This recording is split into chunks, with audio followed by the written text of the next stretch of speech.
সেনেকুৱা নহয়। আগৰ দিনত আমি দেখিছিলোঁ যে মেক্সিমাম পৰীক্ষাই হওক বা আমাৰ গুৱাহাটীৰ পৰা যিবিলাক ল'ৰা ছোৱালী বাহিৰলৈ পঢ়িবলৈ যায়, সেই মেক্সিমাম ল'ৰা ছোৱালী হয়তো গুৱাহাটীতে থাকে বা তাৰ ওচৰে পাজৰে থাকে, বা কিছুমান ডাঙৰ টাউন ধৰি লওক তিনিচুকীয়া হওক, ডিব্ৰুগড়, যোৰহাট এনেকুৱা ধৰণৰ যিবিলাক টাউন আছে তাৰ পৰা তেওঁলোক ওলাই যায়। কিন্তু আজি সেনেকুৱা নহয়, আজিৰ ডেটত সেনেকুৱা নহয়। আৰু যোৱা 20-22টা বছৰ আমি দেখি আহিছোঁ যে বিভিন্ন প্ৰান্তৰ ল'ৰা ছোৱালী গৈ পেলাই ভাৰতৰ বহুত ডাঙৰ ডাঙৰ এডুকেশ্যন ইনষ্টিটিউট শিক্ষানুষ্ঠানত তেওঁলোকে নামভৰ্তি কৰিবলৈ সক্ষম হৈছে। আৰু আমি সময়ে সময়ে বিভিন্ন ধৰণৰ সভা সমিতিবিলাকত গৈ থাকোঁ, আমিও তাতে দেখা পাইছোঁ যে বিভিন্ন ধৰণৰ ভিতৰুৱা অঞ্চলৰ ল'ৰা ছোৱালী, মেধাসম্পন্ন ল'ৰা ছোৱালী তেওঁলোক ইতিমধ্যে ডাক্তৰ আৰু ইঞ্জিনিয়াৰ হ'বলৈ সক্ষম হৈছে। আমাৰ সময়ত গোটেই অসমত মেডিকেল কলেজ কেইখন আছিলে আৰু আজি মেডিকেল কলেজ কেইখন আছিলে আপোনালোকে নিজেই এই হিচাপটো আপোনালোকে কৰিব পাৰে। ইঞ্জিনিয়াৰিং কলেজ কেইখন আছিলে আৰু আজি ইঞ্জিনিয়াৰিং কলেজ কেইখন হৈছে। এতিয়া মূল বিষয়বস্তুটো হৈছে যে আমি কেৱল চিকিৎসক বা ইঞ্জিনিয়াৰ হ'লেই নহ'ব। আমাৰ সম্পাদক সদৌ মৰাণ ছাত্ৰসন্থাৰ সম্পাদক ইতিমধ্যে জনাইছে যে আমি মৰ্যাদা সহকাৰে জীয়াই থাকিব লাগিব আৰু নিজে আত্মনিৰ্ভৰশীল হ'ব লাগিব। আৰু তাৰ কাৰণে আমি যিটো কাম কৰোঁ সেইটো সুন্দৰভাৱে আমি প্ৰথমতে জ্ঞানটো আহৰণ কৰিব লাগিব, আৰু জ্ঞানটো আহৰণ কৰাৰ লগে লগে আমি কামখিনি সবল হ'বলৈ পাৰিম আৰু নিজৰ জাতিটোৰ লগতে নিজৰ সমাজখনকো আমি আগবঢ়াই দিবলৈ সক্ষম হ'ম। আজি মোৰ মনটো এইটো কাৰণেই ভাল লাগিছে যে দিল্লীৰ পৰা আমাৰ মাজত আজি উপস্থিত হৈছেহি আমাৰ বিভিন্ন ছাত্ৰ সন্থাৰ বিষয়ববীয়াসকল।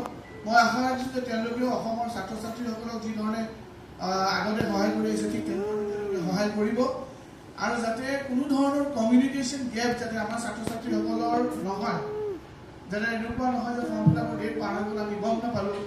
গতিকে আজিৰ ডেটটো সেনেকুৱা নহয় বাৰু, সকলোৱে সকলোখিনি কথা গম পাই থাকে। তথাপিতো বিশেষভাৱে মই আমাৰ মাজত দিল্লীৰ পৰা আহি উপস্থিত হোৱা ছাত্ৰ ছাত্ৰীসকলক বা আমাৰ যিসকল ইয়াত ছাত্ৰ সংগঠনৰ নেতৃত্ব গ্ৰহণ কৰিছোঁ, মই তেওঁলোকক বিশেষভাৱে অনুৰোধ জনাম যে তেওঁলোকে আমাৰ মৰাণ ছাত্ৰ সন্থা হওক বা আমাৰ ছাত্ৰ ছাত্ৰীসকলৰ লগতে যাতে পোনপটীয়া যোগাযোগ তেওঁলোকে ৰাখে।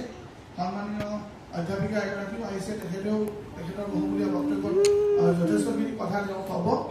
মই পুনৰবাৰ ইয়াত উপস্থিত থকা সকলো অভিভাৱক অভিভাৱিকাসকলক ধন্যবাদ জ্ঞাপন কৰিছোঁ যে আজি আপোনালোক আমাৰ নিমন্ত্ৰণ ৰক্ষা কৰি আজি ইয়াত উপস্থিত হৈহি, আৰু আপোনালোকৰ সহায় সহযোগিতা অবিহনে আমিতো আঁচনি ৰূপায়ণ কৰিবই লাগিব। গভৰ্ণমেণ্ট অফিচাৰ হিচাপে আমাৰ কাম এইটো, কিন্তু আমি এই কামটোৰ লগত আমাৰ সামাজিক যিটো দায়বদ্ধতা যে আমাৰ সমাজখনক আমি আগবঢ়াই নিব লাগিব, সেইটোৰ প্ৰতি আমাৰ বিশেষকৈ মোৰ যিটো পাৰ্চনেলি মই যিখিনি কাম কৰোঁ সেই কামখিনিৰ প্ৰতি।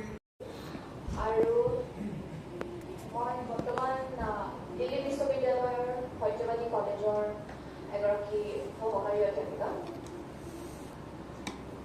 আৰু তোমালোকৰ নিচিনাই আছিলোঁ ময়ো এগৰাকী ছাত্ৰী। তুমি যেতিয়া আকৌ ৰিভিজন কৰিবা তোমাৰ সুবিধা হ'ব, তো সেইটোৰে আগবাঢ়ি তোমালোকে যিহেতু ইংৰাজী কলা শাখাৰ কাৰণে এটা তোমাৰ জৰুৰী হয় ছাবজেক্ট, যিটোৱে তোমাৰ মাৰ্কছ পিছলৈ তোমাৰ যোগ দিব, তুমি কাৰণ যিহেতু গোটেই মাৰ্কছ কি কৰাব পাৰে তাৰ কাৰণে মই সেইখিনি আপোনালোকক অনুৰোধ কৰিছোঁ কি আপোনালোকে যাতে সেইখিনি সুবিধা দিয়ে। ইয়াকে কৈ মই মোৰ বক্তব্য সামৰণি মাৰিছোঁ। জয় আছাম। আমি ইমান কাষৰ পৰা যিহেতু নাপাওঁ, গতিকে এয়া আমাৰ সময় আছিল। এই বন্ধ সময়ছোৱাত ইয়াত উপস্থিত থকা প্ৰতিগৰাকী সদৌ অসমীয়া ছাত্ৰ সন্থাৰ নতুন দিল্লীৰ বিষয়ববীয়া আৰু তেওঁলোক আটাইকেইজন দিল্লী বিশ্ববিদ্যালয়ৰ অন্তৰ্গত মহাবিদ্যালয়সমূহত তেওঁলোকে অধ্যয়ন এতিয়াও কৰি আছে। গতিকে তেওঁলোকক আমি ধন্যবাদ জ্ঞাপন কৰিছোঁ, আৰু তেওঁলোকে আমাক যেনেধৰণে আস্থা দিছে, তেওঁলোকে আমাক আমাৰ তিনিচুকীয়া জিলাৰ পৰা সুদূৰ দিল্লীলৈ ৰাওনা হ'বৰ কাৰণে আমাৰ অধ্যয়নৰ ক্ষেত্ৰত যি অসুবিধা আমাৰ ছাত্ৰ ছাত্ৰীৰ সন্মুখীন হোৱা দেখা যায়, সেইখিনি তেওঁলোকে সফল কৰাৰ যি আমাক সুবিধাখিনি কৰি দিয়াৰ কথা প্ৰকাশ কৰিছে। আমি নথৈ আনন্দিত হৈছোঁ, আৰু তেওঁলোকক পুনৰবাৰ কৃতজ্ঞতা আৰু ধন্যবাদ জ্ঞাপন কৰিছোঁ। আৰু আমাৰ মাজত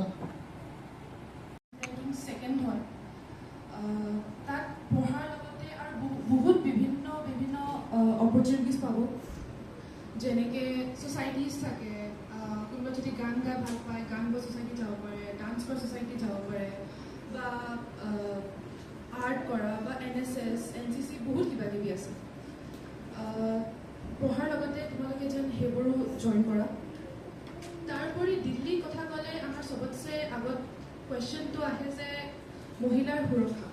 আমি সদায় কিবা কিবি নিউজ পাই থাকোঁ তাৰ বিষয়ে। হয় অলপমান আনছেফ হয়, কিন্তু ময়ো 2 বছৰ থাকি আহিছোঁ দিল্লীত, আৰু তিনিচুকীয়া নিচিনাৰ এটা সৰু চহৰৰ পৰা ময়ো ওলাই গৈছোঁ।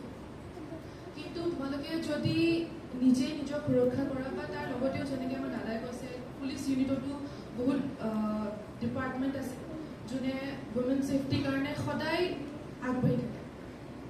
আৰু মই বেছি দীঘলীয়াকৈ কথাখিনি নকওঁ, মই এইটোৱে আশা কৰিছোঁ যে তোমালোকে সদায় আগবাঢ়ি যোৱা, আৰু আশা কৰিছোঁ যে আৰু 3-4 বছৰ পাছত মই তোমালোককো দেখিম। ধন্যবাদ।